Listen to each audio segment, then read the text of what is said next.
Sir इतना पैसा देने के बाद भी अगर 30 से 40 मिनट टोल प्लाजा पे खड़ा होकर समय बर्बाद करना पड़े, लाइनों में लगना पड़े, तो क्या फायदा sir. Invisible cost to our economy है। शेड्यूल डिसरप्ट होता है, जॉब इंटरव्यू कैंसिल होता है, बिजनेस अपॉर्चुनिटी लूज होती है। कि अगर 5 मिनट से ज्यादा कोई भी सिटीजन टोल प्लाजा पे खड़ा है तो उसकी गाड़ी को फ्री में निकलने दिया जाए। Toll is taking a big toll on the people of India.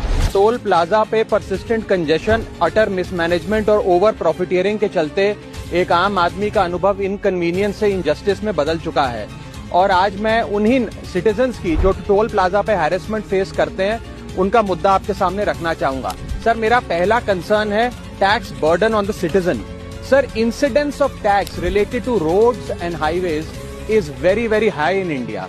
पहले हम इनकम टैक्स्ड इनकम के माध्यम से जब गाड़ी खरीदते हैं तो उस पर जीएसटी और नाना प्रकार के जो टैक्सेस देते हैं उसमें रोड टैक्स और इंफ्रास्ट्रक्चर सेस भी भरते हैं।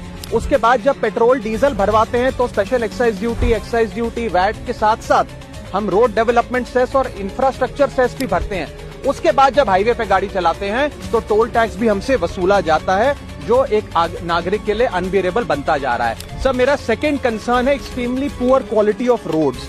सर इतना टैक्स भरने के बाद हम उम्मीद करते हैं कि रोड की क्वालिटी अच्छी होगी, ड्रेनेज सिस्टम अच्छा होगा, लेन डीमार्किंग होगी, लाइटिंग होगी, सेफ्टी इंफ्रास्ट्रक्चर होगा, लेकिन ये भी हासिल नहीं होता और इसी के साथ साथ नेग्लेजिबल मेंटेनेंस का भी शिकार होना पड़ता है, जिसके चलते गड्ढे, पॉटहोल्स, ब्लैक स्पॉट्स और सरफेस डिफॉर्मिटीज देखी जाती हैं और हजारों लोग रोड एक्सीडेंट्स का सालाना शिकार होते हैं।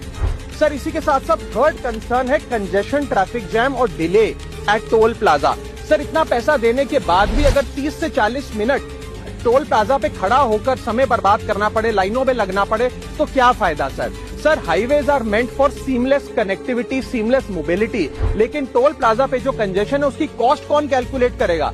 सबसे पहले गाड़ी ऑन रहती है, उसकी फ्यूल कॉस्ट, दूसरा आदमी का समय बर्बाद होता है, उसकी प्रोडक्टिव मैन पावर कॉस्ट, उसके साथ साथ शेड्यूल डिसरप्ट होता है, जॉब इंटरव्यू कैंसिल होता है, बिजनेस अपॉर्चुनिटी लूज होती है, एग्जाम कैंसिल होता है, उसकी अपॉर्चुनिटी कॉस्ट। इस तमाम कॉस्ट को अगर आप जोड़ेंगे तो पाएंगे कि एक invisible cost to our economy है जिसके बारे में कोई बात नहीं करता। इसका मेरा चौथा कंसर्न कि फुल कॉस्ट रिकवरी के बाद भी टोल वसूला जाता है 20-20, 30-30 साल तक। सर मैं ये कहना चाहूंगा कि ये एक लीगलाइज लूप है जिसे बंद करना चाहिए। इसके साथ साथ एक नियम बनना चाहिए कि अगर 5 मिनट से ज्यादा कोई भी सिटीजन टोल प्लाजा पे खड़ा है तो उसकी गाड़ी को फ्री में निकलने दिया जाए।